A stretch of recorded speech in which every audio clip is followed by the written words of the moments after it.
Hi friends, welcome to Divya Ravi Rishika log. ಇವಾಗ ನಾನು ಈ ಪೈನಾಪಲ್ ಎಸೆನ್ಸ್ ತಗೊಂಡಿದ್ದೇನೆ ಇವತ್ತು. ಈ ಪೈನಾಪಲ್ ಎಸೆನ್ಸ್ ಇಂದ ನಾನು ಕೇಸರಿ ಬಾತ್ ಹೇಗೆ ಮಾಡೋದು ಅಂತ ತೋರಿಸಿಕೊಡ್ತೀನಿ. ಇದರ ಟೇಸ್ಟ್ ಪೈನಾಪಲ್ ತರನೇ ಇರುತ್ತೆ. ನಾವು ಮಂಗಳೂರಲ್ಲೆಲ್ಲ ಪೈನಾಪಲ್ ಯೂಸ್ ಮಾಡಿ ನಾವು ಕೇಸರಿ ಬಾತ್ ಮಾಡ್ತೀವಿ. ಹಾಗಾಗಿ ಪೈನಾಪಲ್ ನಮಗೆ ಕೆಲವು ಸಲ ಸಿಕ್ಕದಾಗ ನಾವು ಈ ಎಸೆನ್ಸ್ ಅನ್ನು ಯೂಸ್ ಮಾಡಿಕೊಂಡು ನಾವು ಪೈನಾಪಲ್ ಕೇಸರಿ ಬಾತ್ ಮಾಡ್ಬೋದು. ಇದನ್ನು ನಾನು ಹೇಗೆ ಮಾಡೋದು ಅಂತ ಹೇಳ್ಕೊಡ್ತೀನಿ. ಗ್ಯಾಸ್ ಬನಲೆ ತಗೊಂಡಿದ್ದೇನೆ ನೋಡಿ. ಇದಕ್ಕೆ ನಾನೀಗ ಸ್ವಲ್ಪ ತುಪ್ಪ ಹಾಕ್ತೀನಿ. ಎಷ್ಟು ತುಪ್ಪ ಹಾಕ್ತಾ ಇದ್ದೀನಿ.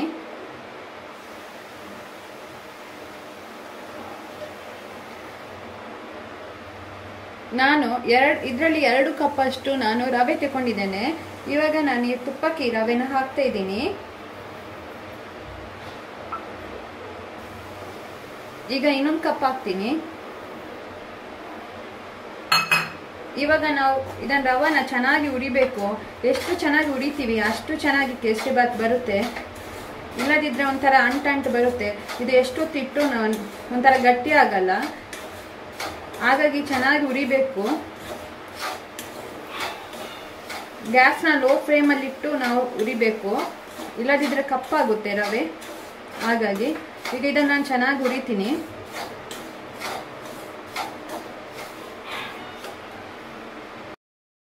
ನೀರು ಬಿಸಿ ಮಾಡ್ಲಿಕ್ಕೆ ಇಟ್ಟಿದ್ದೇನೆ.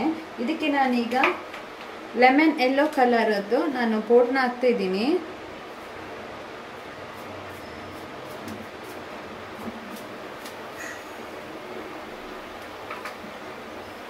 ಈಗ ಕಲರ್ ಆಗ್ತಾ ಇದೆ ಇದು. ಹಾಗೇನೆ ಇದು ರವೆ ಈಗ ಉರಿತಾ ಇದ್ದೀನಿ ಈ ಕಡೆಯಿಂದ. ಇವಾಗ ಇದು ಉರ್ದಾಯ್ತು. ಈಗ ಇದು ಒಂಥರ ಗೋಲ್ಡನ್ ಕಲರ್ ಬಂದಿದೆ ನೋಡಿ. ಆ ಥರ ಬಂದಾಗ ಸಾಕು.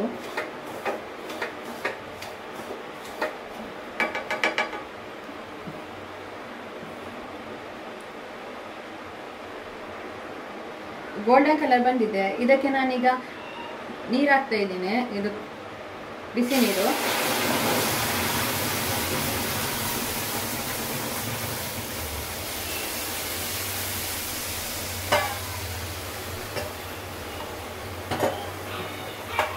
ಬಿಸಿ ನೀರು ಹಾಕಿದ್ದೇನೆ. ಈಗ ನಾನು ಬಿಸಿ ನೀರು ಹಾಕಿದ ನಂತರ ಏಲಕ್ಕಿ ನಾನು ಪುಡಿ ಮಾಡಿಲ್ಲ, ಹೀಗೇನೆ ತಗೊಂಡಿದ್ದೇನೆ. ಏಲಕ್ಕಿನ ಹಾಕ್ತಾ ಇದ್ದೀನಿ. ಈಗ ನಾವು ಗ್ಯಾಸ್ನ ಲೋ ಫ್ಲೇಮಲ್ಲಿ ಇಟ್ಟು ಈ ಥರ ಮಾಡಬೇಕು. ಕರೆಕ್ಟಾಗಿ ನೀರು ಇದಕ್ಕೆ ಸಾಕಾಗಿದೆ. ಈಗ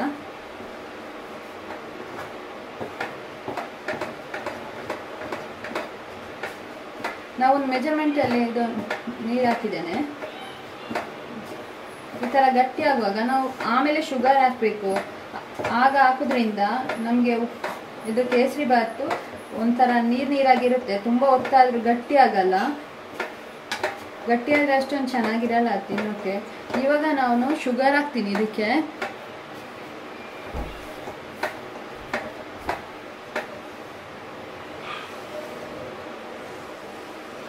ಅದೇ ಕಪ್ಪಲ್ಲಿ 2 ಕಪ್ ಅಷ್ಟು ಶುಗರ್ ಹಾಕಿದ್ದೇನೆ.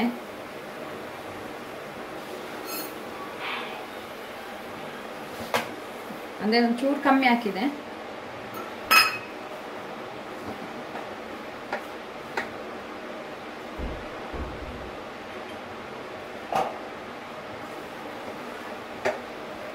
ಹೀಗೆ ಹಾಕೋದ್ರಿಂದ ಸ್ವಲ್ಪ ಹೊತ್ತಾದ್ರೂ ಇದು ನೀರಾಗಿ ಇರುತ್ತೆ. ಹಾಗಾಗಿ ನಾವು ಸಕ್ಕರೆ ಇದರಲ್ಲೇ ನೀರು ಹಾಕಬೇಕು.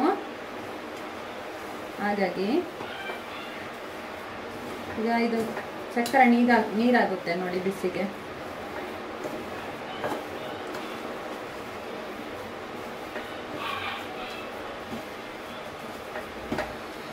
ಇದು ನೀರು ಹಾಕ್ತಾ ಇರಲಿ. ನಾನೀಗ ಪೈನಾಪಲ್ ಎಸೆನ್ಸ್ ಇದಕ್ಕೆ ಹಾಕ್ತಾ ಇದ್ದೀನಿ.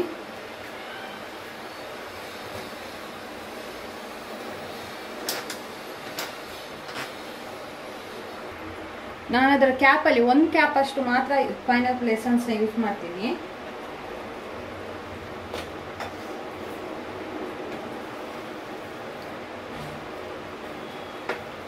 ನಿಮಗೆ ನೋಡ್ಬೋದು, ಗೊತ್ತಾಗುತ್ತೆ ನೋಡಿ ಚೆನ್ನಾಗಿ ಬಂದಿದೆ ಅಂತೇಳಿ.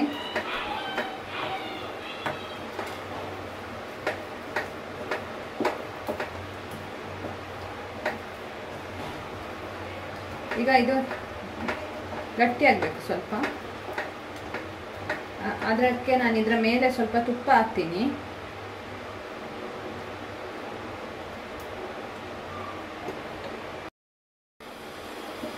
ತುಪ್ಪ ಹಾಕಿದ ನಂತರ ಈ ಥರ ಮಾಡಬೇಕು.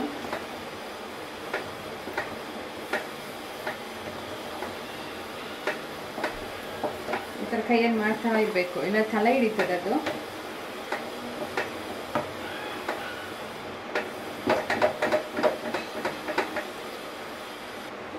ಈಗ ನಾವು ನೋಡ್ಕೊಂಡು ಸ್ವಲ್ಪ ಇನ್ನೊಂದು ಸ್ವಲ್ಪ ತುಪ್ಪ ಹಾಕ್ತೀನಿ.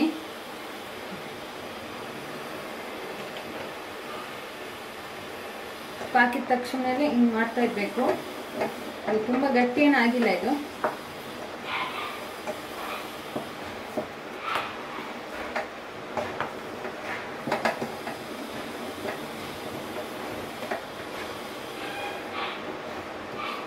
ಹೀಗೆ ಮಾಡಿ ಆಯ್ತಿದ್ದೆಲ್ಲ.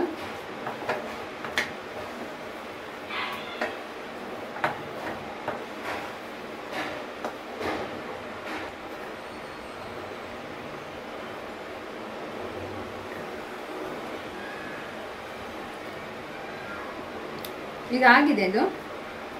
ಇದಕ್ಕೆ ನಾನು ಗೋಡಂಬಿ ದ್ರಾಕ್ಷಿನ ಹಾಕ್ತಾ ಇದ್ದೀನಿ. ಇವಾಗ ನಾನು ತುಪ್ಪ ಬಿಸಿ ಮಾಡ್ತಾ ಇದ್ದೀನಿ. ಇದಕ್ಕೆ ಗೋಡಂಬಿ ಮತ್ತು ದ್ರಾಕ್ಷಿನ ಹಾಕ್ತೀನಿ.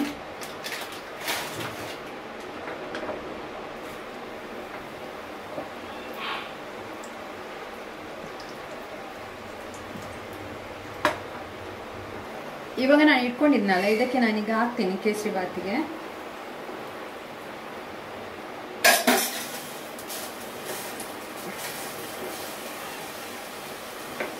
ಇದಾಗಿದೆ.